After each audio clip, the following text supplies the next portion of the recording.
Hello, new affiliate ka ba? Kagaya ko. So, meron tayong mga tasking, di ba? Ang paggawa ng unique affiliate link. Tara, sabay tayo.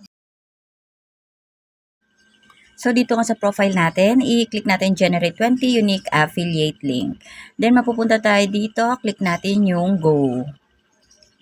Then, mapupunta tayo dito sa pinaka parang marketplace, pwede tayong maghanap dyan ng items na gusto nating i-affiliate. So, ito nga ang napili ko, yung seamless panty na yan. So, click lang natin yan. Itong dalawang arrow na magkasunod, yan ang i-click natin. Then, wag muna nating i-add to showcase.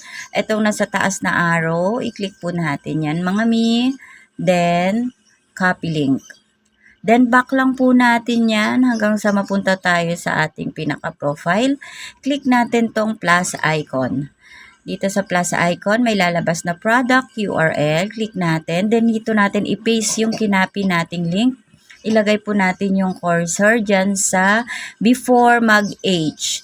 Then, burahin natin yung mga natitirang nakasulat dyan sa caption.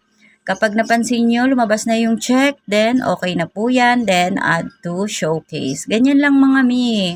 Hanggang sa matapos nyo yung 20 items. Good luck!